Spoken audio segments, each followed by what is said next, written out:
시편 23편 2절에서 3절 말씀 우리 한 목소리로 같이 읽으면 좋겠습니다. 같이 읽겠습니다. 시작. 그가 그가 나를 나를 푸른 푸른 풀밭에 풀밭에 누이시며 누이시며 쉴만한 쉴만한 물가로 물가로 인도하시는도다. 인도하시는도다. 내 내 영혼을 영혼을 소생시키시고 소생시키시고 자기 자기 이름을 이름을 위하여 위하여 의의 의의 길로 길로 인도하시는도다. 인도하시는도다. 아멘. 아멘. 오늘 이 시간 시편 23편 2절 3절 말씀으로 부족함이 없는 삶이라는 제목으로 하나님의 말씀을 전하고자 합니다. 인생에서 가장 근본적인 문제는 하나님을 나의 목자로 모시느냐, 그렇지 않느냐의 문제입니다. 오늘 이 자리에 예배드리러 오신 우리 모든 교우님들 하나님 목자로 모셨죠. 네, 네. 네, 아멘이신 줄로 믿습니다. 네, 특별히 이 시편 23편은 그렇게 하나님을 목자로 모시면 그 삶이 어떤 것인가, 얼마나 좋은가, 그런 이야기를 하는 것이죠. 이 1절에서는 하나님을 목자로 모시니 내게 부족함이 없더라. 완전하더라. 어, 완벽하더라. 이렇게 고백을 하고 있고, 이것은 전 인생을 건 고백입니다. 내 인생은 하나님을 목자로 모신 양의 삶이고, 그리고 이제 그렇게 모시더니 내 인생은 완전하고 부족함이 없더라. 이런 이제 고백인 거죠. 그래서 이 말씀의 고백은 전 삶을 걸고 내 인생을 통틀어 가지고 그렇더라 이렇게 이야기하는 것이죠.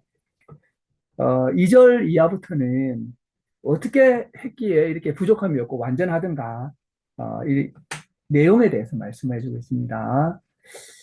첫 번째로 하나님을 목자로 모시면 진정한 쉼과 안식이 있습니다. 푸른 풀밭과 쉴만한 물가가 있습니다.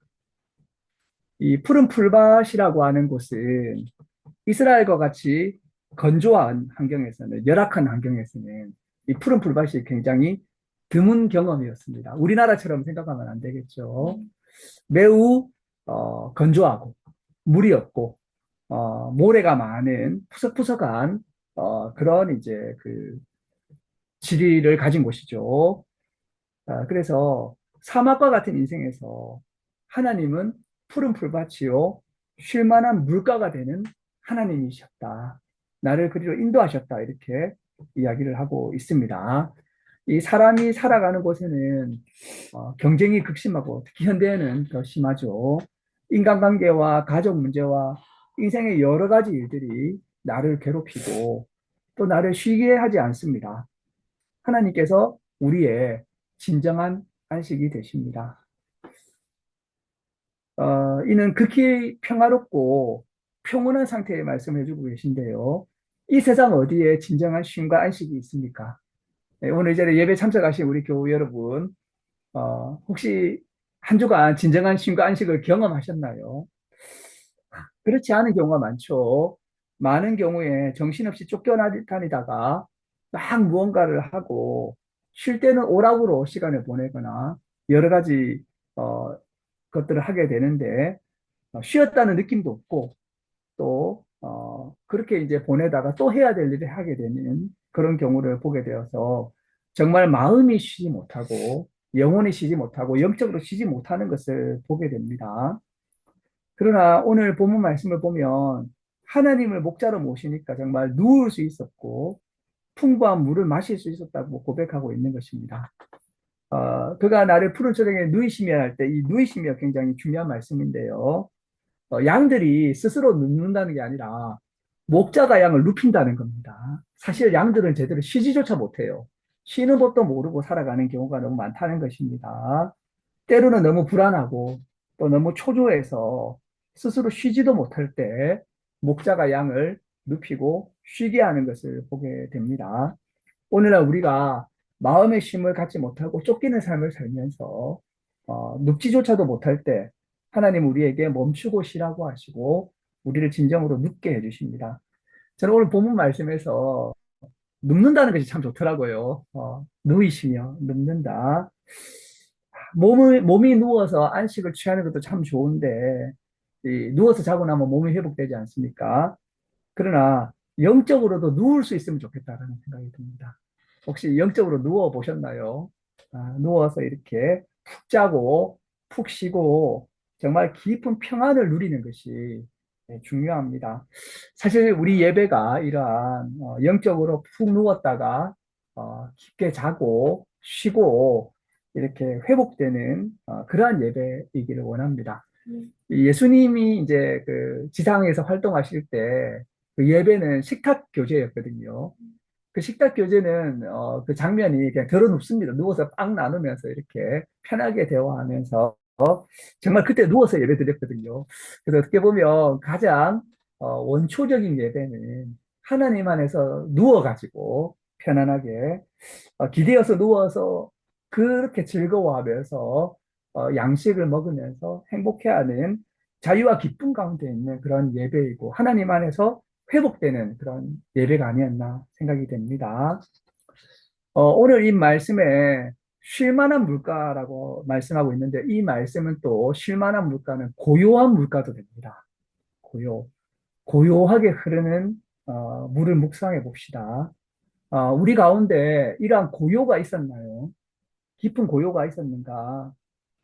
이 쉴만한 물가, 이 고요한 물가에서 하나님과 함께하는 이 고요를 경험하게 되면 또 우리 영혼이 회복됩니다. 건조하고 거친 환경에 야생동물이 다니는 그런 사막과 같은 곳에서 불안하고 힘들고 지친 우리의 몸과 마음이 이 쉴만하고 이 고요한 하나님의 물 안에서 우리의 깊은 내면의 평화와 회복을 경험하게 됩니다. 그래서 우리 삶이 외적으로 소란스러워도 정말 하나님과의 관계 속에서 모든 혼란을 초월하는 이런 내적인 고요를 경험하게 되는 것이죠.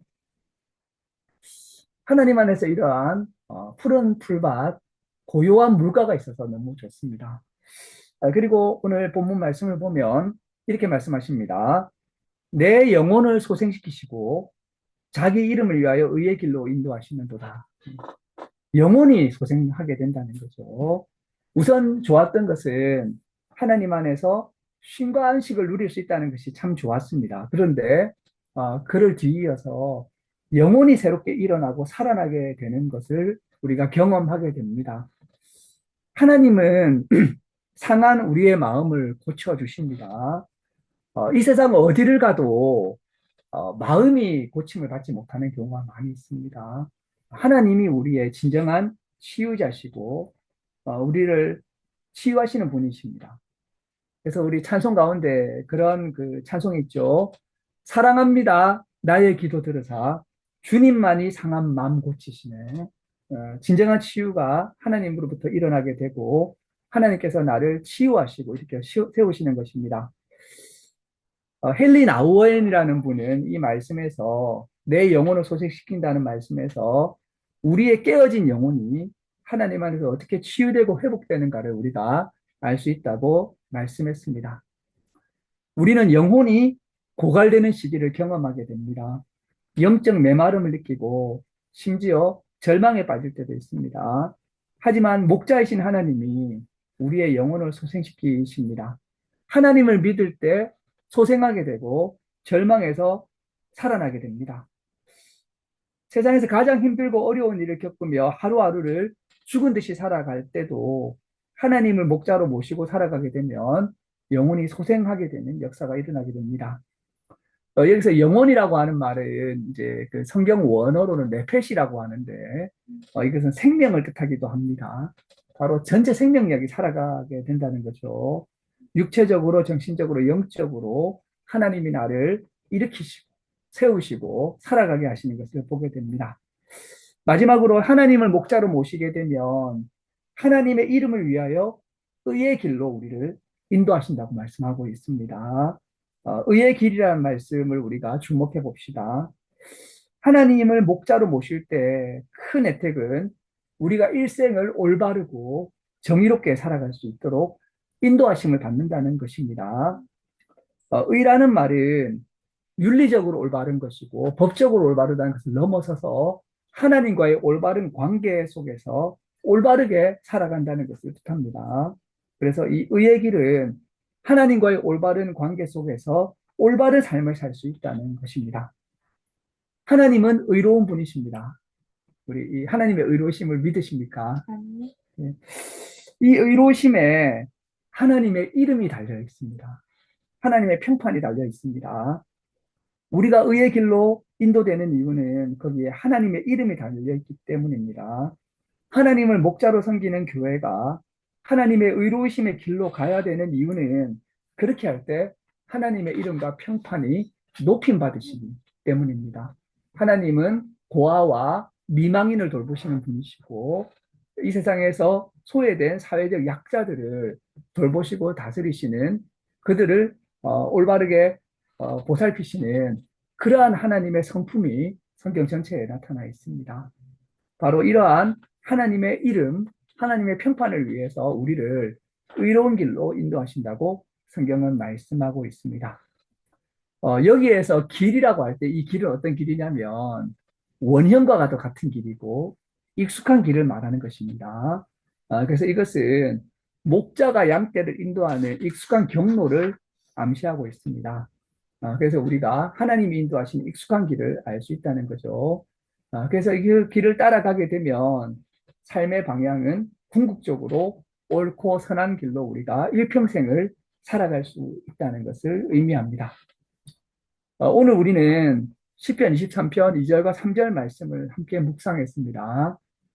이 말씀은 수천 년 동안 우리 믿음의 선조들이 어둠의 시간을 지날 때마다 붙들었던 말씀입니다. 우리는 어두운 시절을 살아가면서 말씀 안에서 새로운 힘을 얻고 그 안에서 쉼과 안식을 얻고 치유와 회복을 얻고 그리고 하나님을 바라보면서 의로운 길을 따라가며 그렇게 일생을 살아가는 하나님을 목자로 믿고 소망 가운데 살아가는 그러한 예수 교회가 되기를 주님의 이름으로 축원합니다. 네, 기도하시겠습니다. 하나님 감사합니다. 또 저희가 주일날 잊지 않고 함께 모여서 예배를 드립니다. 오늘 우리에게 주신 말씀 가운데 여호와는 나의 목자시니 내게 부족함이 없다라고 하는 말씀을 통해서 하나님께서 우리에게 주시는 하나님을 목자로 모실 때 우리가 경험하게 되는 그러한 쉼과 안식과 평화와 그리고 치유와 회복과 의로운 삶을 우리가 또 듣게 되었습니다. 오늘 우리가 평생을 하나님을 목자로 모시고 살아가는 삶을 살기로 결단하고 또 그러한 삶을 살아갈 수 있는 그러한 교회가 되게 하여 주시기를 간절히 기도드립니다. 이 모든 말씀 예수님의 이름으로 기도드립니다. 아멘.